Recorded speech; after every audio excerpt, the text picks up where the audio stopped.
السلام عليكم ورحمة الله وبركاته. مصر والأردن، ومصر بتفوز على الأردن 3-1 وتتأهل لقبل نهائي كأس العرب قدام المنتخب التونسي بإذن الله تعالى. لكن في البداية كده عندي كلمتين حابب أقولهم، يا ريت الناس يستحملوني ويصبروا عليا فيهم، لأن عارف إن في ناس بعد المباراة هتنتقد كيروش بسبب التشكيلة والبدء بمروان حمدي والإصرار على مروان حمدي لغاية الدقيقة 90. لكن أنا بالنسبة لي كيروش يعمل اللي هو عاوزه في البطولة دي، لأن ما ينفعش من وجهة نظري إن أنا حاسب مدير فني على التشكيله ولا طريقه اللعب ولا اسلوب اللعب، لان اي مدير فني في الدنيا بيختار اللاعبين وطريقه اللعب واسلوب اللعب اللي ينفذه فكره في الملعب. تاني حاجه ما ينفعش ان انا حاسب كيروش على البطوله دي، لان من وجهه نظري كيروش واخد البطوله دي بطوله تجريبيه، عاوز يشوف فيها لاعبين اكتر ويدي فرص للاعبين كتير جدا في المنتخب، ويجرب طرق لعب جديده واساليب لعب جديده ويلاعب لاعبين في مراكز مختلفه. ففرصه مهمه جدا لكيروش ان هو يحط ايده على التشكيله الامثل والانسب لمنتخب مصر واللاعبين اللي يستحقوا الانضمام لمنتخب مصر سواء في افريقيا ولا المباراه الاهم الحاسمه والفاصله لكاس العالم. فيا ريت ما نحاسبش كيروش على نتائج البطوله مهما كان نتائج البطوله، نبدا نحاسب كيروش في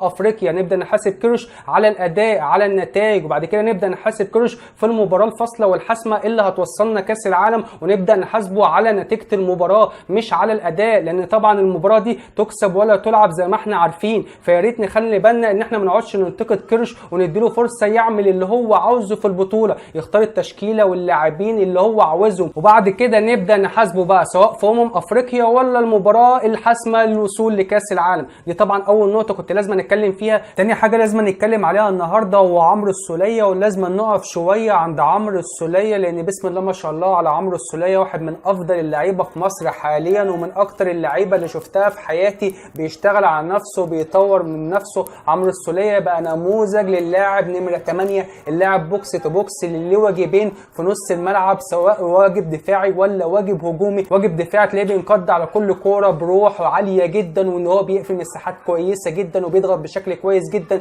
دفاعيا في نص الملعب اول ما بنفقد الكوره. تاني حاجه الواجبات الهجوميه والزياده والتكمله وعمل الاسيست ودخول ال 18 عشان ياخد العرضيات. فبسم الله ما شاء الله على عمرو السوليه، هو بالنسبه لي نجم المباراه الاوحد النهارده قدام الاردن. فشابوه النهارده لعمرو السوليه على الروح على الاداء على الشكل المميز جدا اللي بتقدمه خلال الفتره اللي فاتت. يلا بينا بقى نخش في تفاصيل المباراه والمنتخب الاردني اللي من بدايه المباراه فاجئنا وفاجئ كيروش وفاجئ كل جمهور مصر ان هو بادئ من بدايه المباراه ضغط عالي بشكل هجومي بكثافه عدديه كبيره جدا. كلنا كنا متوقعين ان المنتخب الاردن هينزل مستنينا في نص ملعبه يلعب زون ديفنس ويبدا يلعب على الكونتر اتاك، وبالتالي لعبه منتخب مصر في بدايه الشوط الاولاني اتخضت من اداء واسلوب والشكل الهجومي اللي بيلعب بيه المنتخب الاردني من بدايه المباراه. كان عندنا النهارده في الشوط الاولاني كوكتيل مشاكل من قله الخبرات للتسرع للاطراف بتاعتنا لنص الملعب. ما تيجي تتكلم على قله الخبرات لازم تتكلم على احمد ياسين اللي كان عندنا مشكله كبيره جدا ناحيته هو وعمر كمال عبد الواحد، وتقريبا كل خطوره الاردن كانت عن طريق الناحيه اليمين ناحيه عمر كمال عبد الواحد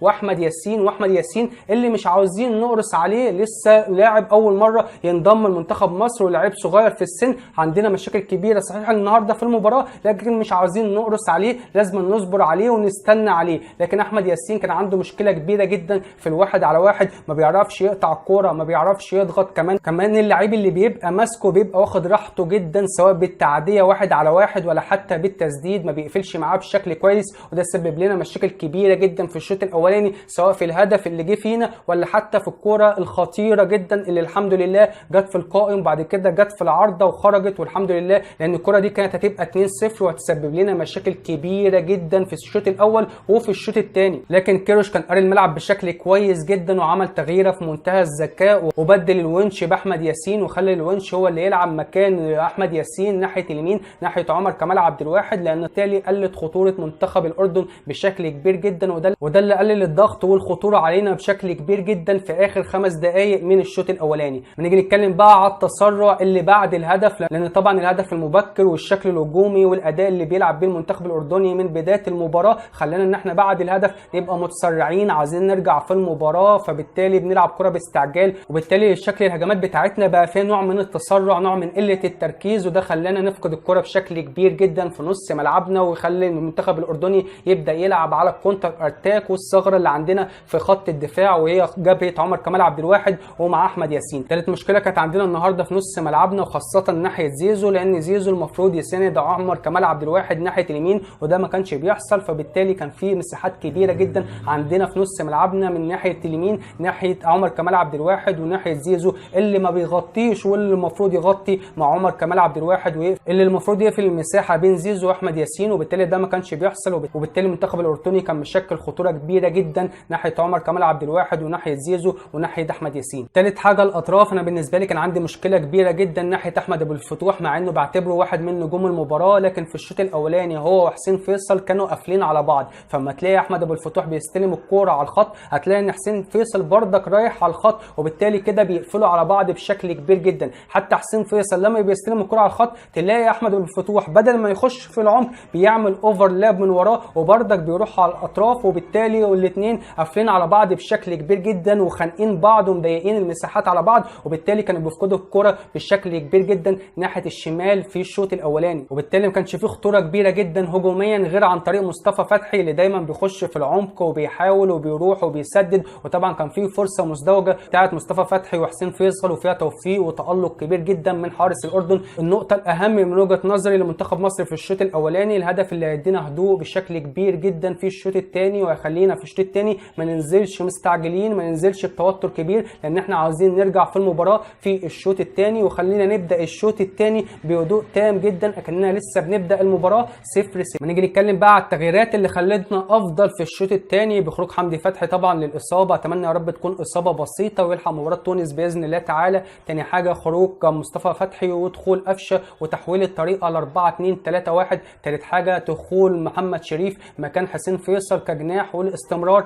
على مروان حمدي كمهاجم صريح، وبالتالي بعد ما غيرنا الطريقه ل 4-2-3-1 بقينا مسيطر واستحوذ على الكوره افضل في الشوط الثاني. لان ثاني حاجه قفشه بدا يسيطر واستحوذ على نص الملعب، لان قفشه من اللعيبه اللي بيحط الكوره تحت رجليه بشكل كويس جدا، عنده رؤيه كويسه، بيعرف ان هو يدور الملعب ويلاعب اللاعبين في الاطراف ويحط الكوره تحت رجليه بشكل جيد ويسيطر ويستحوذ على نص الملعب، وده خلانا افضل في الشوط الثاني. تغيير احمد رفعت في الشوط الاضافي الاول وخروج مروان حمدي ودخول احمد رفعت كجناح شمال وزيزو بقى جناح يمين وقفشه كصانع العاب، ومحمد شريف رجع مكانه الاساسي، جاء مهاجم اساسي لمنتخب مصر وعدل كده الكفه والميزان بتاع منتخب مصر في الشوط الاضافي الاول، وبالتالي بقينا شكلنا افضل،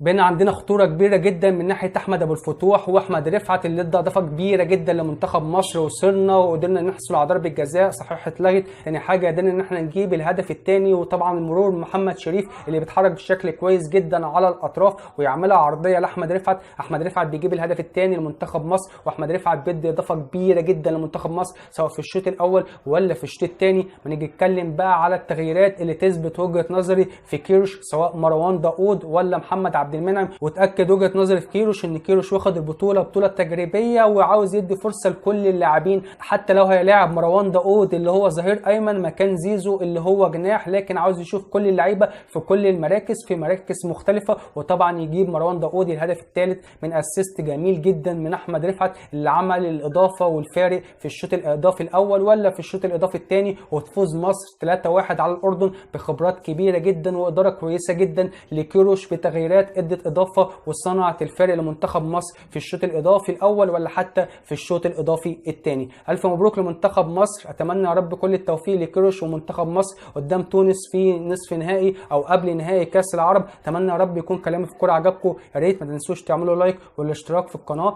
والسلام عليكم ورحمه الله وبركاته.